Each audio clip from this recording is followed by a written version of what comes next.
In Chapter 6, we looked at creating linear equations from word problems. In Chapter 7, we're going to look at systems of linear equations. Systems are where there are two or more linear equations. Now, to remind you of how to set up linear equations from word problems, I'm just going to look at single ones at first.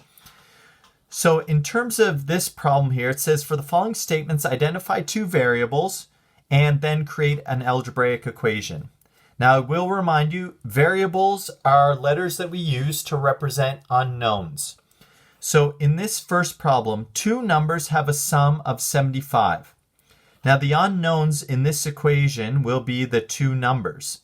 So what you will do to identify these or represent them is always start with what's called a let statement.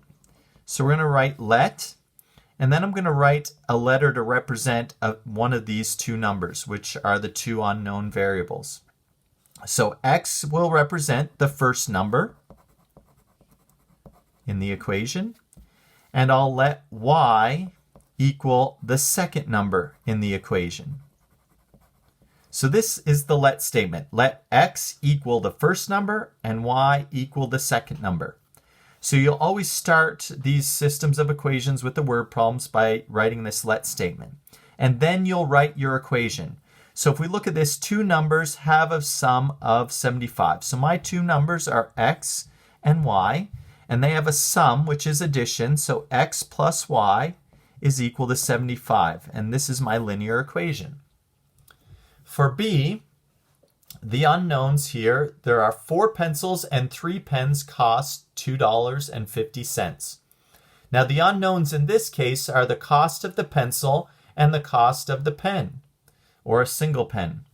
So if I write my let statement here, and I'll change the letters that are representing the variables. So P, I'll let P equal the cost of a pencil.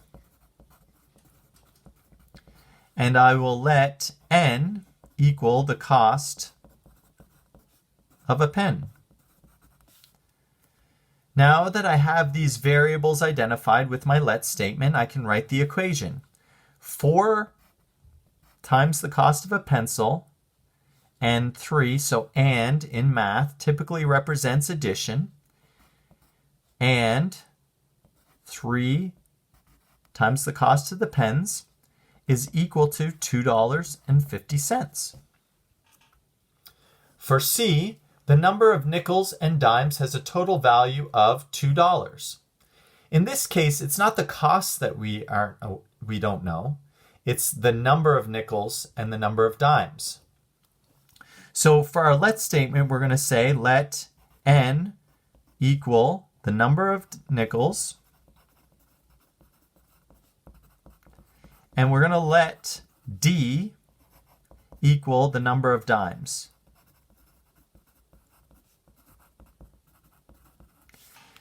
Now, since there is value attached to our equation, since the total value is equal to $2, we will need to attach value to these. Now, since the value is in dollars, we should represent the cost of these nickels in dollars as well. So the cost of each nickel in dollars is 0.05 N. And then the cost of a dime is 0.10. So again, I'm going to remind you the number of nickels, so 0.05 times the number of nickels, and, which again I had said before, represents addition.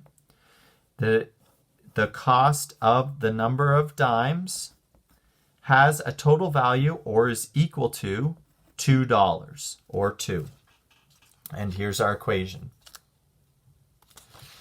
The last equation says this: the length of a rectangle is 3 times the width.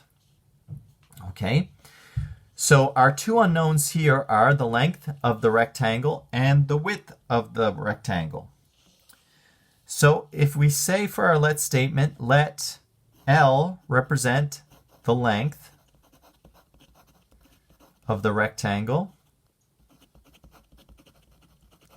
and I will let W equal the width of the rectangle.